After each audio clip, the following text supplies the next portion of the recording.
खनसे नङा खननै नङा खनथाम जाबाय रनजिता बसुमतारिया गावनि नखर फिसाय आरो उन्दै फिसाज्लाखौ गारनानै गुबुनजों खारनाया बे खारनाया नैबे खेबसेल' नङा खेबथाम जाबाय खारनाया मानि जाहोनाव 10 बोसोरनिफ्रायनो संसार जानाय रनजिता बसुमतारिया गावनि नखरखौ गारनानै खनले खनले खारबाय थादों।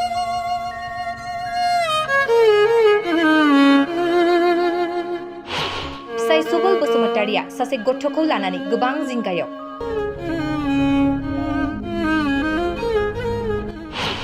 बिसिखौ नखरसिम फैफिननो दुखुजों खावलायहरदों फिसाय सुबुल बसुमतारिया। बे लाजिथावना आरो साननो गोनां जाथाया जादों चिरां जिल्ला थुक्राझार सेनं सालबारि गामियाव।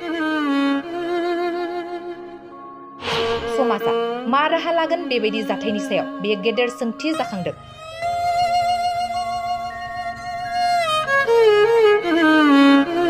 खनले खनले समाजाव बेफोरबायदि गाज्रि जाथायफोरा जाफ्लेबाय थानाया हारिनि इयुननि थाखाय गोबां साननो गोनां।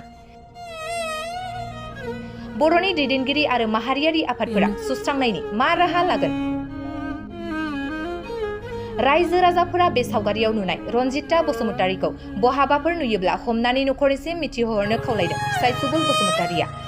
नोंथांमोना बबावबा नुसनबायोब्ला नैबे 7635948311 जानबुं नाम्बाराव खौरां हरनो खावलायदों। न'खरावथ' जानाया माने मैयाहाय आंनि बुरिया बे न'खरनिफ्राय जेनेबा गावनि बिब'जोंहाय फैसा हाजारसे लायथ'नो होननानै बेंटलाव थांदोंमोन। ओमफ्राय बिनिफ्राय आधार कार्ड बानायनो बाबुनिबो आंनिबो होननानै थांदोंमोन। ओमफ्राय आंबो मोजाङै मोजां थाङोब्लालाय नों बाबुखौ लांफादो होननानै बुंहरदोंमोन। आं लांफाया आंनाव फैसा गैया होननानैहाय बियो बुंनानै गालांदों। ओमफ्राय बिमा थांफादोंमोन बेजों लोगोसे हिन्जावनि बिमा औ।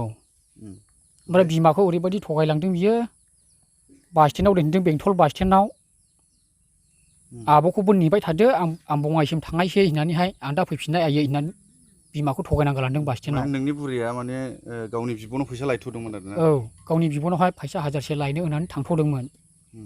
मोजाङै मोजां थांबायब्लालाय मोजां होननानैहाय आंबो दखानाव थांब्र'बायमोन। ओमफ्राय आं गोसोखौ सुखुवा मोननायखाय आंबो बेटारि गारि लानानै उन थांफादोंमोन बेंटलसिम नायहैथारनोसै आं होननानैहाय।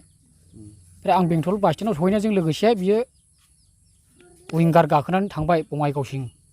बेबायदि जादों आरोखि। माब्रै सोर खिन्थागोन नोंनो विंगार गाखोनानै थांदों होननानै?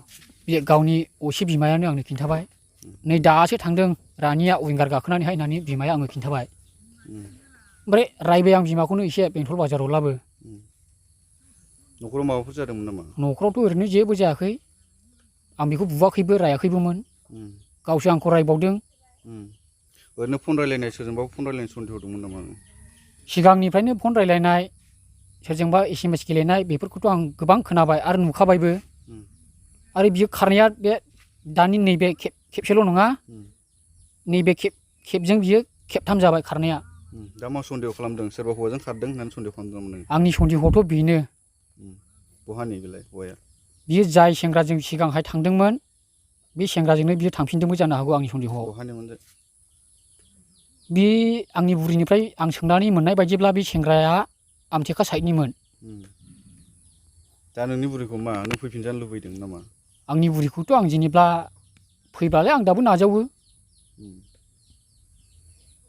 रायजो राजाफोरखौ मा खावलायगोन? नोंनि बुरिखौ जुदि अबावबाफोर नुयोबा हमनानै दोननानै नोंथांनिसिम कन्टेक्ट खालामनानै खोन्थाहरनो थाखाय मा खावलायहरगोन रायजो राजाफोरखौ?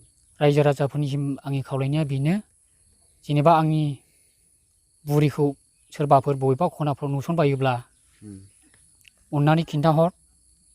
बेनो आंनि रायजोफोरनिफ्राय गुरै आर'ज। जानबुं नाम्बारखौ गोसोआव दं नामा? जानबुं नाम्बारखौथ' आं गोसोआव गैथ'वा। गथ' गथाय दंना गैया? गथ'आ आंना सासे दङ 9 बोसोरनि। नोंनि गामिया? 1 नं सालबारि गमाद। नोंनि बुरिनि मुङा मामोनलाय? रनजिता बसुमतारि। नोंथांनिया? आंनिया सुबल बसुमतारि।